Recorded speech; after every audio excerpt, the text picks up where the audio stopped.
My name is Karen, and I'm 25 years old. 6 months ago, my grandfather, who raised me, passed away. Today, the lawyer will open his will.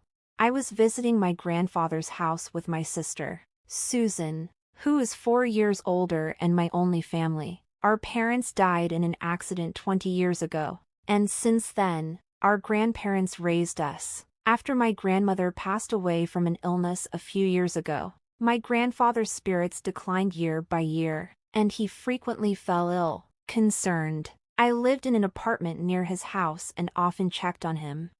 "You're a grown woman. It's unbecoming to keep coming back home," my grandfather would say, but he always laughed cheerfully nonetheless. Then one day, as I visited like I usually did, I found him lying in pain at the entrance. Panicked, I called the ambulance, but my grandfather passed away just like that. "Hey, what are you daydreaming about? At least prepare some tea." My sister's voice brought me back to reality. "Right, the lawyer will be here soon," I responded. Heading to the kitchen, I saw Susan lazily stretching out her legs on the mat and yawning. I could still smell her strong perfume even in the kitchen, a bit away, and I made a face. "She's the same as always," I murmured, placing the kettle on the stove. Susan had always cared only about herself. Once she hit her teens, she started dyeing her hair and hanging out with delinquents, always demanding money without working, even when she caused trouble and our grandparents had to apologize on her behalf. She was unperturbed. I, being the quiet one, often dealt with the fallout. She hadn't changed much even as an adult, drifting around with unstable jobs. I knew she had been asking our grandfather for money whenever I wasn't around. It was easy to imagine she would find this all too troublesome if it weren't for the inheritance. "Aw, you must be the lawyer. Thanks for coming today," I heard Susan's high-pitched formal voice, indicating the lawyer had arrived. I hurriedly placed tea leaves into the teapot and headed toward the entrance. "Thank you for coming today." I had met the lawyer at the funeral. His eyes were as kind as my grandfather's, and a lawyer's badge shone brightly on his chest. After offering incense in front of my grandfather's portrait, he took a sip of the tea I served and then took out my grandfather's will. It had been entrusted to him while my grandfather was still alive.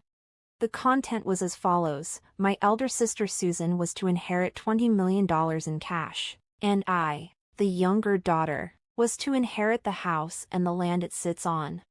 Upon hearing this, Susan burst out laughing. $20 million in cash for the elder daughter and only an old house for the younger one? How hilarious! It's just right for someone as plain as you. "It's not just the house, there's also the land," I retorted. Susan laughed snidely. "The value of this land in such a godforsaken place is hardly surprising. I would have preferred cash. I guess Grandpa must have had a soft spot for me after all." I can't deny that I was a bit shocked. I suppose my grandfather wanted me to protect his beloved house and land where he spent his life with my grandmother. A house and land, that's pretty awesome, isn't it? Brian, my boyfriend, exclaimed in surprise after hearing my story. I shook my head, implying it wasn't as great as it sounded. "Not really. My sister inherited $20 million in cash. That's more impressive." Saying it out loud, I felt a sense of emptiness, even though I was being modest. Verbalizing it felt like an acknowledgement. "Wow, beautiful and rich. She's got the better deal," Brian said insensitively. Realizing his gaffe, he quickly added, "Your comfort means more to me than money, Karen." Brian has been my boyfriend since I started working. We met at a social event, and being of the same age, we clicked well. I introduced him to my grandfather and my sister. While he hasn't proposed yet, I have been considering marriage. Today was our first date in a while, and I ended up telling Brian about my inheritance. I suppose it was because I thought he would become my husband someday. Little did I know I would come to regret this. A few days later, I visited the family home I had inherited from my grandfather. I intended to clean and sort out his belongings. The property was large, but the house was modest. I figured I could manage it on my own. As I looked around the house, I pondered. It's close to my workplace. Maybe I should move here. Living here leisurely with a cat doesn't sound too bad. There would be no rent to pay, and while there might be maintenance costs, I've been working hard and saving, so it shouldn't be a problem. Maybe someday with Brian. Feeling embarrassed at the thought, I shook my head vigorously and rolled up my sleeves to begin cleaning. Just then, I received a call. My sister's name appeared on my smartphone screen. Sis, what's up? Hey, Karen, having fun all by yourself in that old house? My sister seemed to be drunk. She always had a unique way of extending her words, but today it was particularly bad. Are you drinking? It's still afternoon, I pointed out with a sigh. Oh, you're such a goody two-shoes. She sighed exaggeratedly. She had definitely been drinking. I was thinking about moving here eventually, I answered, hoping to end the conversation quickly. Really? I'm enjoying a suite in a luxury hotel right now, my sister said, raising her voice in a somewhat exaggerated way. Guess who I'm with right now? I have no idea. Boring. It's that kind of attitude that'll make Brian dislike you, she taunted. I'm sorry, Karen. I was flabbergasted when Brian's voice took over the line. The sudden intervention threw me off balance, dizzying question marks popping up in my head, but I pushed away my imagination, though a disgusting scenario had already formed in my mind. Surprised. Huh? My sister's mean-spirited voice chimed in.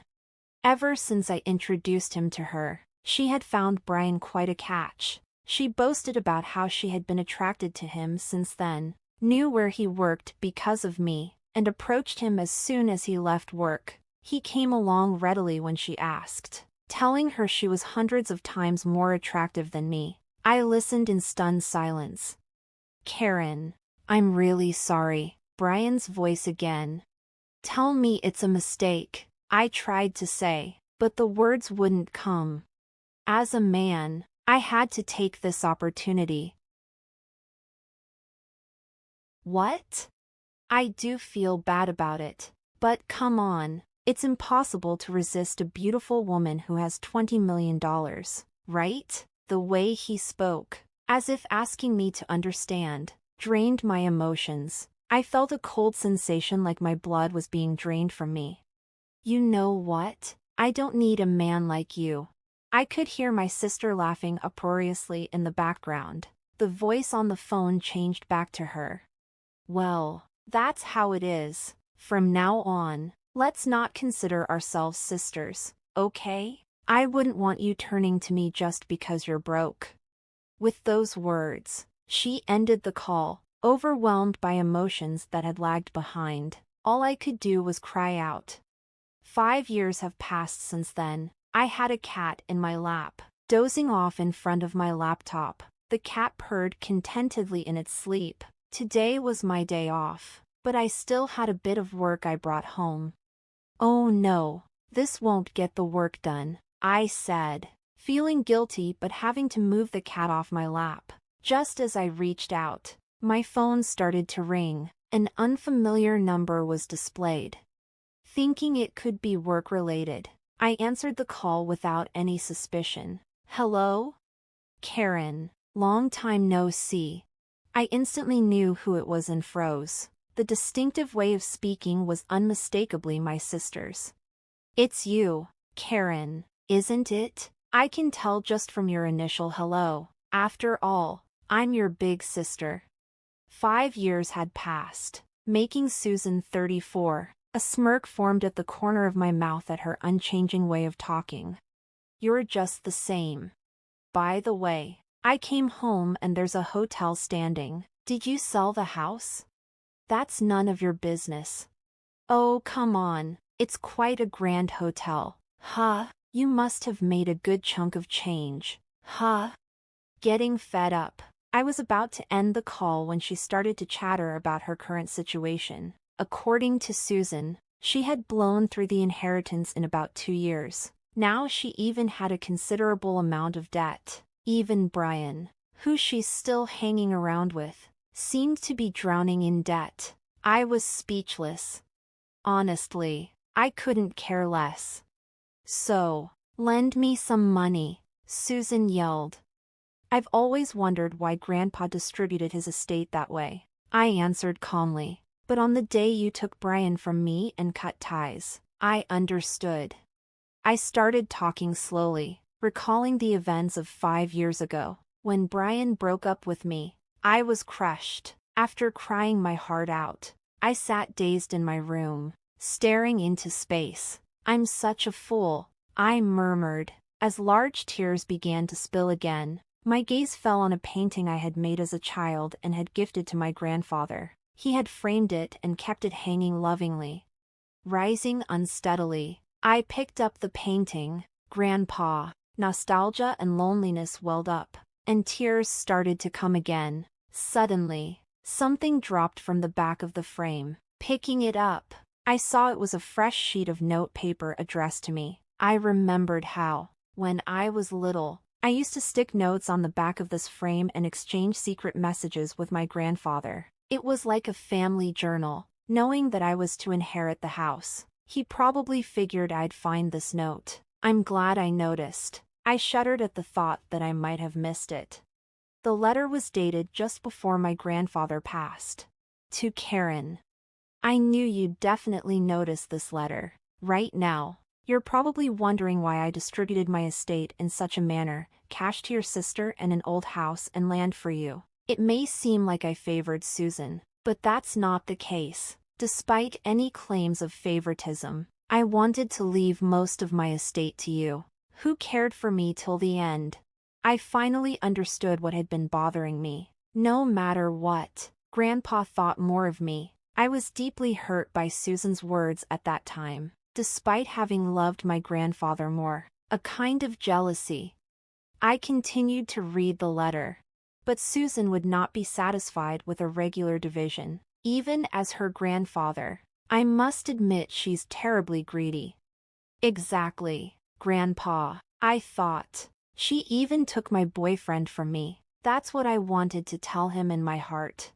That's why I arranged it this way. If at first glance Susan appears to have received the better deal, she won't pay attention to your share. The value of this land in our area is continuously increasing due to ongoing urban development. As of the time I'm writing this, it's not worth Susan's $20 million yet, but the value will surely increase in the future. You can live here if you're attached to it or sell it when its value rises enough to make a good profit. All I want is for you to be happy. When I finished conveying the contents of the letter, Susan clicked her tongue and said, "Hag. I lived in that house for a while, but when my marriage was settled, I decided to sell the house. Just like Grandfather's letter said, the land value had risen enough anyway. I'm never lending you money." Susan seemed frustrated, but, as if she had a good idea, she said, "Right. If you want, I can give Brian back to you. So help your sister. It's a good deal, right?" At that moment, I felt something snap inside me. Enough is enough. You've been taken care of by Grandpa, and yet you haven't shown a hint of gratitude. I despise you for that, and you're not my sister anymore. Besides, I'm already married. I don't need Brian, and I don't even want to see his face. Stay out of my life for good. I said what I needed to say and hung up. I quickly set up call blocking. My cat, who had been cowering on the bed, looked up at me with wide eyes. I quickly picked up my cat and said, "I'm sorry." After that, it seems Susan contacted Brian, and they both stormed into our old house. Did they try to return Brian to me? There's a respectable in there now, but they must have misunderstood something and were shouting that they were my relatives, even though I had sold the land and had nothing to do with it. It's simple for those two. They thought, Karen sold the land and an inn was built. She must be the owner. Of course, the staff reported them to the police. The two of them were arrested because they had destroyed several items in the inn. Furthermore, it was discovered that they had been committing marriage fraud for money in the past. It seems they'll be sent to prison together. I was also questioned by the police, but I was able to prove that I had no involvement quickly, as we were estranged, and I was released. As my husband, who came to pick me up, and I were walking through the station, we heard screaming and turned our gaze. There were Susan and Brian, looking completely different. Fortunately, they didn't notice us. Both of them had messy hair, worn-out clothes, and looked nothing like the two people I remembered. Especially Susan, who never skipped her makeup and fashion, looked even more different. They were probably being moved to a different location. As I watched the two of them, filled with a sense of melancholy, my husband and I locked eyes. I grabbed the hand he extended, and we left the police station. "Are you okay?" My husband, always concerned, looked at me with gentle eyes. "I'm okay. I have you and this little one," I said, touching my fairly noticeable belly and smiling back. In my belly, a new member of our family was growing. Money is important, but there's something even more valuable. That's what I want to teach our child. With my husband by my side,